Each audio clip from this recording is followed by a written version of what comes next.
देशव्यापी औद्योगिक बंदमध्ये सोलापुरातले सर्व कामगार वर्ग सहभागी होणार असल्याची ग्वाही माजी आमदार तसेच रेनगरचे मुख्य प्रवर्तक नरसई आडम मास्तर यांनी दिली आहे। यासह विविध मागण्या सुद्धा त्यांनी या प्रसंगी सादर केल्या आहेत। तब्बल 14 वर्ष सोलापुरातील 30,000 असंघटित कामगारांनी अहोरात्र संघर्ष करून रेनगर हा महत्वाकांक्षी आणि पथदर्शी गृहनिर्माण प्रकल्प साकारला।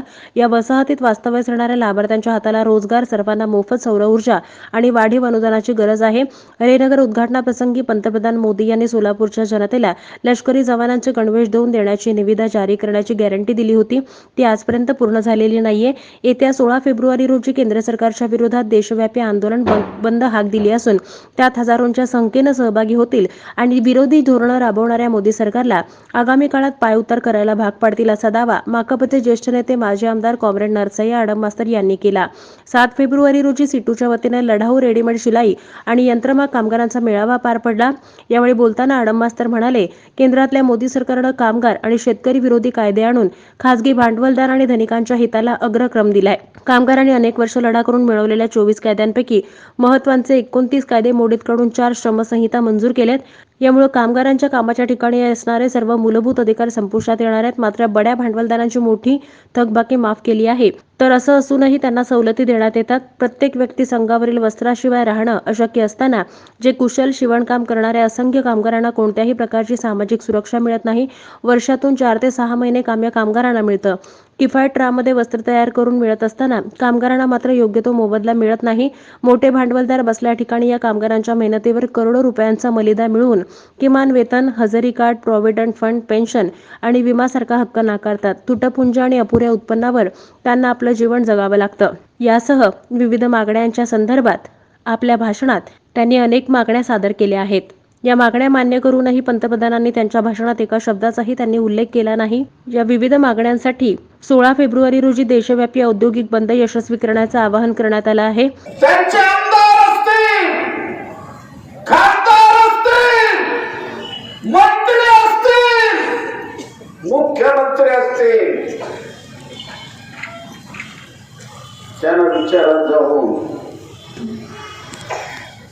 मला सांगा, गौतम अदानी गरीब आहे?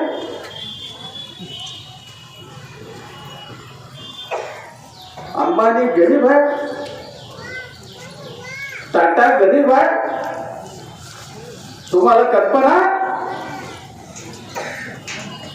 या जगातला 2 नंबरचा भांडवलदार गौतम अदानी, जगातला या देशातला 1 नंबरचा भांडवलदार अंबानी। एका सेकंदाला अगदी लक्ष देऊन ऐका, हात जोडून विनंती आहे, एकदा बसवा जन्मभर येणार नाही लक्षात। एका सेकंदाला 4 लाख रुपये उत्पन्न, 1 सेकंद 4 लाख। आता एका मिनिटाचा हिशेब करा, 2.5 कोटी एका मिनिटात। 60 मिनिटाचा हिशेब करा तुम्ही,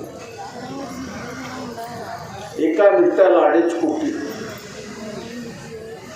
60 मिनिटाला हिशेब करा तुम्ही, एका तासाला 125 कोटी। कामगार राज्य विमा योजनेमध्ये 25 लाखाचे ऑपरेशन मी फुकट करायला लावलेले आहेत। 25 लाखाचे ऑपरेशन नुसतं त्याच्या करता नाही, त्याची बायको, त्याची आई, त्याचे वडील, त्याचे मुलं, त्याची सून, त्याची मुलगी, सगळ्याला ESI मध्ये पूर्ण होतो।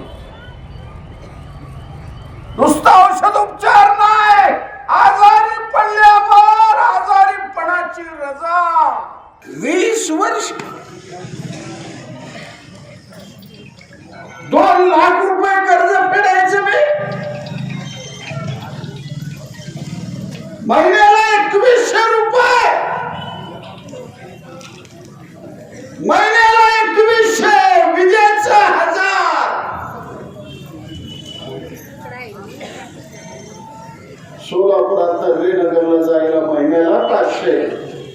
सोसायटीचे 200-250 रुपये, 4000 रुपये गेल्यावर आम्ही आमची मावशी कसं जगणार?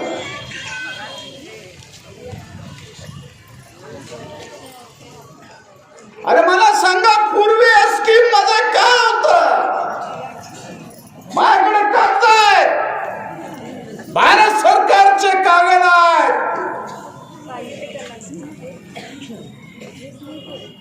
त्यावेळेला केंद्र सरकारचं 2.5 लाख रुपये सबसिडी होती,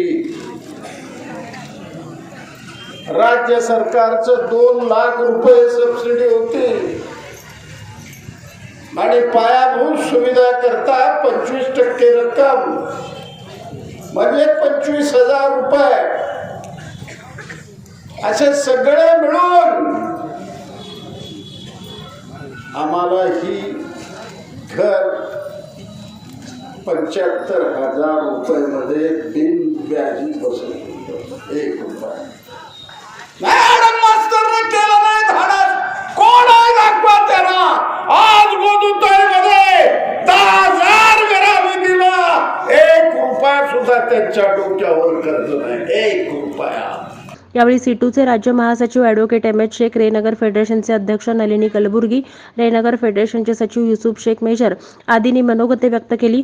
रंगप्पा मरेड्डी, बापू साबळे, किशोर मेहता, लक्ष्मण माळी, ॲडव्होकेट अनिल वासम, गजेंद्र दंडी, अशोक बल्ला, संदीप रेहुरे आदींची उपस्थिती होती. यावेळी दीपक निकंबे, बाळकृष्ण मल्हाळ, अभिजित निकंबे, अकील शेख, आसिफ पठाण, इलियास सिद्दीकी, नागेश मेत्रे, शिवा श्रीराम, श्रीनिवास तंगडगी आदींसह पूर्णवेळ कार्यकर्त्यांनी परिश्रम घेतले.